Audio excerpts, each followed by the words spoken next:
अस्सलाम वालेकुम dear students, उम्मीद है आप लोग खैरियत से होंगे। आज हम फर्स्ट ईयर बायोलॉजी का जो सबसे पहला चैप्टर है उसका दूसरा लेक्चर हम रिकॉर्ड करने जा रहे हैं। और दूसरे लेक्चर का नाम क्या है हमारे पास? Cell theory. सेल थ्योरी जो है ये हमारे पास बहुत ही वो क्या बोलते हैं पॉपुलर टॉपिक है। और एग्ज़ाम के हवाले से, शॉर्ट क्वेश्चंस के हवाले से, एमसीक्यूज़ के हवाले से इसके पॉइंट्स अक्सर हमें मिलते रहते हैं। तो सेल थ्योरी जो था इसको प्रेजेंटेशन की तरफ हम आते हैं कि सेल थ्योरी को दरअसल में प्रेजेंट किसने किया था। तो इसकी जो प्रेजेंट करने के लिए हमारे पास जो सबसे वो क्या बोल रहे हैं ट्रेंडिंग में जो नाम आते हैं, सबसे पहले जो हम नाम सुनते हैं वो किसके हैं? वो दो दाने साइंटिस्ट जो है उसका नाम हम बहुत ज़्यादा सुनते हैं। एक का नाम है मैथियास श्लीडन और दूसरे का नाम है थियोडोर श्वान। ये जो दो दाने साइंटिस्ट हैं, हम जिधर भी देखते हैं, जिस बुक में भी पढ़ते हैं, तो सेल थ्योरी को जो प्रेजेंट करने वाले जो दो दाने साइंटिस्ट हैं, ये दो सबसे पहले हमें इन दोनों के नाम हमें मिलते हैं कि जो सेल थ्योरी है उसको सबसे पहले किसने प्रेजेंट किया था? मैथियास श्लीडन और थियोडोर श्वान ने। बल्कि ये इस तरह नहीं है, सेल थ्योरी में मुख्तलिफ साइंटिस्ट के कंट्रीब्यूशन है।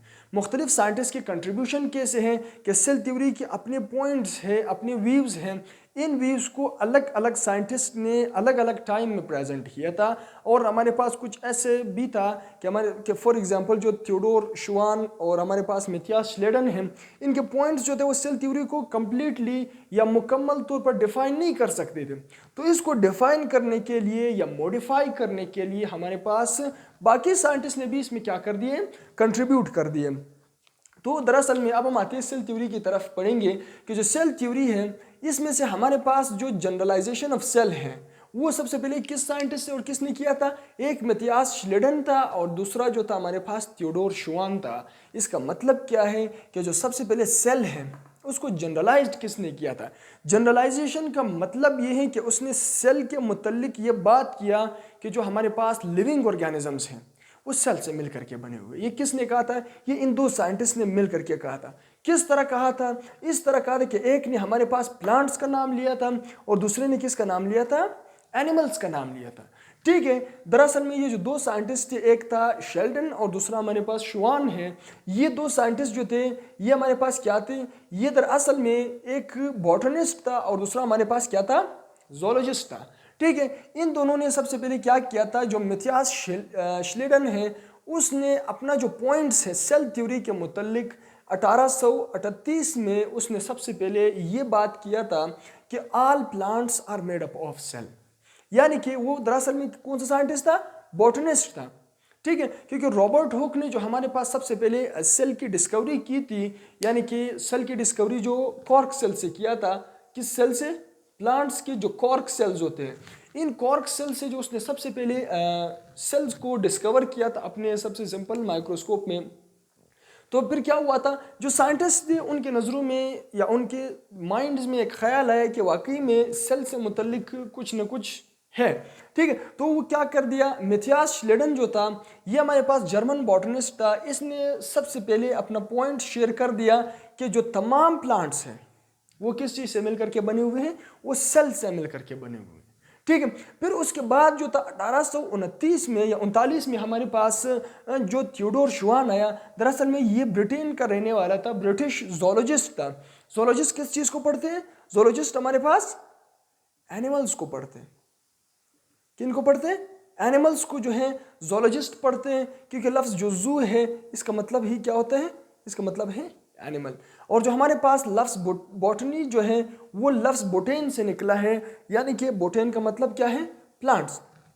ठीक है, तो एक बॉटनिस्ट था यानी कि प्लांट्स को स्टडी करने वाला, और दूसरा जो था जोलॉजिस्ट था यानी कि एनिमल्स को स्टडी करने वाला।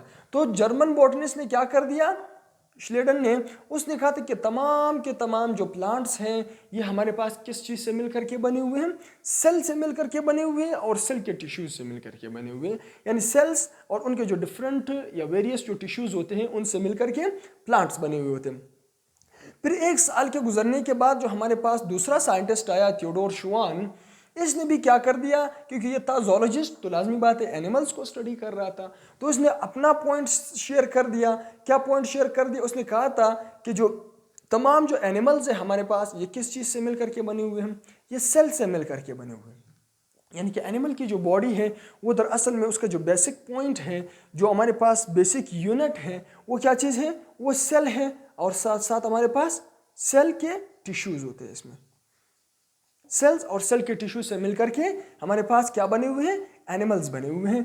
ठीक है, तो ये जो दो साइंटिस्ट थे उसने क्या कर दिया था, इसलिए हमारे पास वो क्या बोलते हैं, सेल थ्योरी का एक इमेज पेश किया था।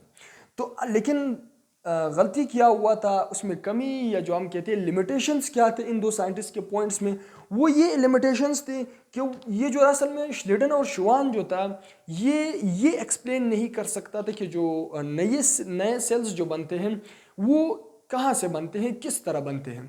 ठीक है, ये पॉइंट्स जो था ये इन दोनों की वो क्या बोलते हैं कि एक्सप्लेन नहीं कर सकता था। तो दरअसल में फिर क्या हुआ कि this two scientist didn't explain that how new cells are formed. जो नए सेल्स हैं वो दरअसल में किस तरह बनते हैं, कहाँ से बनते हैं, किधर से आते हैं, ये पॉइंट्स जो था ये श्लेडन और शुवान जो था ये हमारे पास एक्सप्लेन नहीं कर सकता था। ठीक है, तो फिर क्या हुआ, तो सेल थ्योरी के लिए फिर हमारे पास मॉडिफिकेशन की ज़रूरत पड़ी। कैसे मॉडिफिकेशन की ज़रूरत पड़ी, क्योंकि कमी रह गई थी, कोताही रह गई थी, जो कि इस कमी को दूर करना था। तो फिर क्या हुआ, जब हमारे पास सेल थ्योरी को मॉडिफाई करने वाला जो बंदा आया, जो साइंटिस्ट आया, वो कौन था, वो था रुडोल्फ विर्कू या रुडोल्फ विर्चू भी बोल सकते हैं इसको, लेकिन दरअसल में रुडोल्फ विर्कू हम इसको बोलते हैं। तो रुडोल्फ विर्कू जो था 1855 से लेकर के हमारे पास 1800 तकरीबन 58 तक की तारीख में इसने अपना पॉइंट शेयर कर दिया था। 1855 से लेकर के 1858 तक इस दौरान, इस 3 सालों के दौरान उसने ये एक पॉइंट शेयर किया था इस कमी को दूर करने के लिए। यानी कि हम क्या बोल सकते हैं कि सेल थ्योरी को प्रेजेंट किसने किया था, शेल्डन और शुवान ने प्रेजेंट कर दिया था। जबकि इस सेल थ्योरी का मॉडिफायर कौन है, सेल थ्योरी में चेंजेस किसने लाए, सेल थ्योरी को मॉडिफाई किसने किया, तो मॉडिफायर जो है उसका नाम क्या है, रुडोल्फ विर्कू। रुडोल्फ विर्कू ने क्या कर दिया था, इसने सेल थ्योरी को इस अंदाज में मॉडिफाई कर दिया था। उसने कहा कि जो न्यू सेल्स हैं वो प्री एग्जिस्टिंग सेल से बनते हैं। सिंपल सी बात है, उसने कहा था कि जो नए सेल्स हमारे पास वजूद में आते हैं, नए सेल्स जो बनते हैं वो कहाँ से बनते हैं, वो पुराने सेल से ही बनते हैं। तो लाजमी बात है, सिंपल सी बात है, कॉमन सेंस की बात है। जबकि इन दो साइंटिस्ट ने डिफाइन नहीं किया था, तो उसको डिफाइन करने के लिए हमारे पास रुडोल्फ विर्कू आया। उसने ये बात किया कि जो नए सेल्स बनते हैं, जो न्यू सेल अराइज होते हैं, न्यू सेल वजूद में आते हैं, वो कहाँ से आते हैं, वो हमारे पास आते हैं प्री एग्जिस्टिंग सेल से। जो सेल्स मौजूद है हमारे पास, यानी कि लाजमी बात है, जो सेल्स मौजूद है, प्रेजेंट है, इन्हीं सेल के डिवीजन से क्या बनेगा, नए सेल्स बनेंगे। ठीक है, तो ये जो था दरअसल में हम इस साइंटिस्ट को सेल थ्योरी का मॉडिफायर भी बोलते हैं। कि सेल थ्योरी को जो मॉडिफाई किया था वो किसने किया था, वो रुडोल्फ विर्कू ने किया था। कि जो नए सेल्स हमारे पास बनते हैं वो कहाँ से बनते हैं, वो बनते हैं पुराने सेल से बनते हैं। ठीक है, तो ये जो था तीसरा साइंटिस्ट था सेल थ्योरी के हवाले से।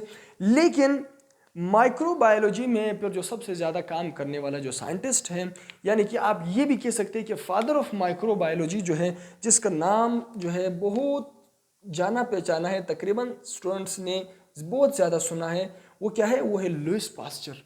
लुईस पास्चर जो था इसने माइक्रोबायोलॉजी में बहुत ज़्यादा काम किया है। और क्या काम किया है इसने, उसके काम को फिर मज़ीद पढ़ेंगे। लेकिन सेल थ्योरी के हवाले से उसने क्या किया, उसने ये किया कि जो ये साइंटिस्ट हैं, इन साइंटिस्ट के पॉइंट्स को उन्होंने एक्सपेरिमेंटली प्रूव कर दिया। क्या कर दिया उन्होंने, एक्सपेरिमेंटली इसने क्या कर दिया, जो ख़ास करके हमारे पास रुडोल्फ विर्कू है, जो मैथियास शेल्डन है, थियोडोर शुवान है, इन तमाम के पॉइंट्स को जो लुईस पास्चर था इसने क्या कर दिया, एक्सपेरिमेंटली प्रूव कर दिया कि हमारे पास जो है ये लाजमी या वाकई में या रियल लाइफ में भी ये होते हैं, सिर्फ पॉइंट्स तक या बोर्ड तक या किताबों तक ये महदूद नहीं है। तो क्या कर दिया, एक्सपेरिमेंटली जो प्रूव्ड है वो काम किसने किया, वो हमारे पास लुईस पास्चर ने किया। तो दरअसल में जो हमारे पास ये 3 साइंटिस्ट हैं, इन्होंने मिल करके क्या कर दिया, सेल थ्योरी को प्रेजेंट कर दिया, सेल थ्योरी को पेश कर दिया या पब्लिश कर दिया। अब हम आ जाते हैं सेल थ्योरी के पॉइंट्स की तरफ, जो कि बहुत ज़रूरी है कि सेल थ्योरी के हमारे पास जो मेन पॉइंट्स हैं वो क्या है। मेन पॉइंट्स में से सेल थ्योरी का जो सबसे पहला पॉइंट है वो ये है कि जो तमाम लिविंग ऑर्गेनिजम्स हैं वो सेल्स और सेल्स के प्रोडक्ट से मिलकर के बने हुए हैं। क्या चीज़ है? तमाम जो लिविंग ऑर्गेनिजम्स हैं वो सेल्स, लाजमी बात है क्योंकि हमने पढ़ा है कि the basic unit of life क्या चीज़ है? सेल ही हमारे पास बेसिक यूनिट ऑफ लाइफ है, ठीक है, और सेल के प्रोडक्ट से हमारे पास बने हुए हैं, ठीक है। तो जो तमाम के तमाम जो लिविंग ऑर्गेनिजम्स हैं ये हमारे पास सेल्स और सेल्स के प्रोडक्ट से ही मिलकर के बनते हैं, पहला पॉइंट। दूसरा पॉइंट हमारे पास क्या है कि सेल जो है वो बेसिक स्ट्रक्चरल और फंक्शनल यूनिट है लाइफ का, तो या फिर लिविंग ऑर्गेनिज्म का, क्योंकि लाइफ कहाँ पर एग्जिस्ट करती है? लाइफ हमारे पास लिविंग ऑर्गेनिज्म में ही एग्जिस्ट करती है, तो इसलिए हम लाइफ का नाम लाजमी बात है यहाँ पर इस्तेमाल करेंगे। तो cell is the structural and functional unit of life. Structural का क्या मतलब है कि जितने भी लिविंग ऑर्गेनिजम्स हैं, जितने भी जानदार अशिया हैं, ये तमाम के तमाम बने हुए किस चीज़ से, उसका स्ट्रक्चर किस चीज़ पर मबनी है, किस चीज़ के ऊपर डिपेंडेंट है, वो क्या है? वो सेल ही है। इसलिए सेल स्ट्रक्चरल यूनिट भी है। अब हम आ जाते हैं फंक्शनल यूनिट की तरफ। फंक्शनल यूनिट का क्या मतलब है? फंक्शनल यूनिट का मतलब है कि सेल एनिमल या ऑर्गेनिज्म का जो बॉडी है उसमें जितने भी काम हो रहे हैं, जितने भी फंक्शंस हो रहे हैं, जितने भी मैसेजेस हैं या इम्पल्सेस हैं या हमारे पास ट्रांसपोर्ट है या बहुत सारे एग्जांपल्स, ठीक है, ये तमाम के तमाम किसके थ्रू हो रहे हैं? ये हमारे पास सेल्स के थ्रू ही हो रहे हैं।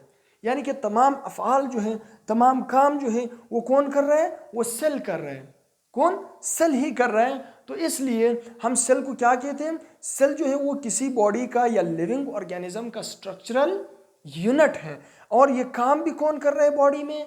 सेल ही कर रहा है। इसलिए हम सेल को लिविंग बॉडी का फंक्शनल यूनिट भी बोलते हैं कि जितने भी एक्टिविटीज़ बॉडी में हो रहे हैं वो कौन परफॉर्म कर रहे हैं? सेल ही परफॉर्म कर रहे हैं, सेल ही डील कर रहे हैं। तो इसलिए cell is the structural and functional unit of life या फिर लिविंग ऑर्गेनिजम्स।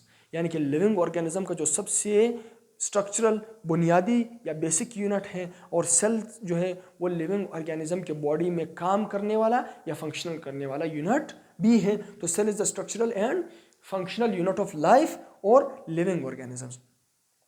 अब हम आ जाते हैं तीसरा पॉइंट जिसको किसने पेश किया था? रुडोल्फ वर्कू ने पेश किया था। वो ये है कि जो नए सेल्स हमारे पास वजूद में आते हैं या नए सेल्स जो हमारे पास बनते हैं, ये नए सेल कहाँ से बनते हैं? नए सेल हमारे पास प्री एग्जिस्टिंग सेल से ही बनते हैं।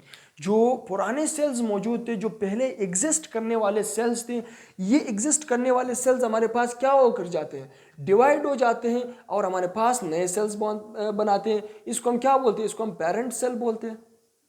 जो हमारे पास प्री एग्जिस्टिंग सेल्स हैं इसको आप पेरेंट सेल भी बोल सकते हैं, बल्कि है भी पेरेंट सेल। लेकिन जो हमारे पास क्या करते हैं, जो डिवाइड हो जाते हैं, जो नए हमारे पास वजूद में आते हैं, इसको हम नाम देते हैं कौन से सेल्स का? इसको हम नाम देते हैं डॉटर सेल्स का।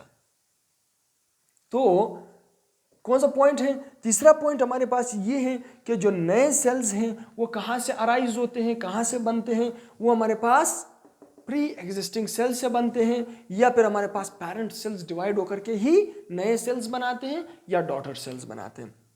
ये तो सेल थ्योरी का तीसरा पॉइंट। अब हम आ जाते हैं चौथा पॉइंट क्या है? ये अब सेल थ्योरी को हो सकता है अब हमारे पास मज़ीद मॉडिफाई कर दिया हो, या सेल थ्योरी के जो स्ट्रक्चर है उसमें मज़ीद इजाफा कर दिया होगा उसको पॉइंट्स में। वो ये है कि कुछ बुक्स में ये मिलते हैं कि जो तमाम मेटाबॉलिक रिएक्शंस है वो सेल के अंदर क्या हो सकते हैं? टेक प्लेस कर सकते हैं या सेल के अंदर अक्कर होते हैं। मेटाबॉलिक रिएक्शन क्या है? मेटाबॉलिक रिएक्शन तो मज़ीद हम दो टाइप्स में डिवाइड करते हैं, कैटाबॉलिज्म और एनाबॉलिज्म। कैटाबॉलिज्म जो हमारे पास कम्प्लेक्स मॉलिक्यूल टूटते हैं सिंपलर मॉलिक्यूल में या छोटे मॉलिक्यूल में, जबकि एनाबॉलिक रिएक्शन क्या है कि यही सिंपल मॉलिक्यूल जब वापस हमारे पास मिलते हैं एक कम्प्लेक्स मॉलिक्यूल बनाते हैं, तो इसको हम मेटाबॉलिक रिएक्शन कहते हैं कलेक्टिवली। तो चौथा पॉइंट जो सेल थ्योरी का है वो ये है कि जो तमाम के तमाम जो मेटाबॉलिक रिएक्शन हैं वो कहाँ पर टेक प्लेस करते हैं? वो हमारे पास सेल के अंदर ही टेक प्लेस करते हैं या सेल के अंदर ही अक्कर होते हैं या हमारे पास हो रहे होते हैं। तो ये जो था ये हमारे पास क्या था? सेल थ्योरी के कुछ पॉइंट्स थे। उम्मीद है आप लोगों को समझ में आ गया होगा, लेकिन फिर भी अगर आप लोगों को कोई क्वेश्चन है सेल थ्योरी से मुतल्लिक तो आप कमेंट सेक्शन में पूछ सकते हैं। तो लिहाजा अगर आप चैनल पर नए और आप लोगों ने चैनल जिसका नाम है एमडीकेट क्रैकर, अगर आप लोगों ने इसको सब्सक्राइब नहीं किया है तो आप काइंडली इस चैनल को सब्सक्राइब कर दें और बेल आइकन को भी प्रेस कर दें, ताकि हमारे नए आने वाले तमाम लेक्चर्स आप लोगों तक नोटिफिकेशन के ज़रिए से मिल जाए और आप लोग क्या करिए, इसको देखते जाए और आगे शेयर करते जाए।